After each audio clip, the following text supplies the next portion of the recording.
জাতীয় নাগরিক পার্টি দক্ষিণাঞ্চলের মুখ্য সংগঠক ও কুমিল্লা ৪ আসনের সংসদ সদস্য হাসনাত আব্দুল্লাহ বলেছেন, সরকার হ্যাঁ ভোটের পক্ষে অবস্থান নিয়েও নির্বাচনের পরে তাদের প্রতিশ্রুতি রক্ষা করেনি। গণভোট বাস্তবায়নে ছিনিমিনি করলে ছাত্র জনতা আবার রাজপথে নেমে আসবে। শেখ হাসিনার পতন থেকে বিএনপি সরকারের শিক্ষা নেওয়া উচিত।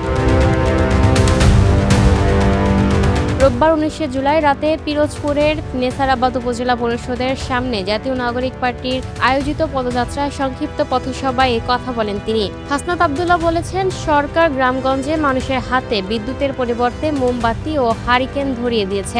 সরকার দ্রব্যমূল্য নিয়ন্ত্রণে ব্যর্থ হয়েছে। এই সরকার আসার পর ইরান যুদ্ধের অজুহাতে জ্বালানি তেলের মূল্য বৃদ্ধি করেছে। মূল্য আর কমানোর কোনো ব্যবস্থা নেওয়া হয়নি। এ সরকার আসার পর লোডশেডিং এর মাত্রা এমন পর্যায়ে গেছে, এখন আর বিদ্যুৎ যায় না।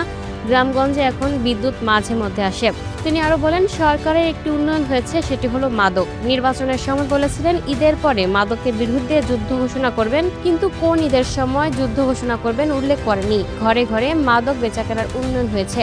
পথসভায় উপস্থিত ছিলেন এনসিপির যুগ্ম আহ্বায়ক সরওয়ার তুষার, যুগ্ম আহ্বায়ক আলী হাসান জুনায়েদ, এনসিপি পিরোজপুর জেলা শাখার যুগ্ম আহ্বায়ক খান মোহাম্মদ বাকি বিল্লাহ, যুগ্ম আহ্বায়ক মোহাম্মদ মেহেদি হাসান খান, নেছারাবাদ উপজেলা শাখার আহ্বায়ক মোহাম্মদ হাফিজুর রহমান, সদস্য সচিব মোহাম্মদ নাসিমুদুল্লাহ হিরু, যুগ্ম সদস্য সচিব মোহাম্মদ চান মিয়া সহ জেলা উপজেলা পর্যায়ের নেতারা। Lucky Akter, up to date news, Dhaka.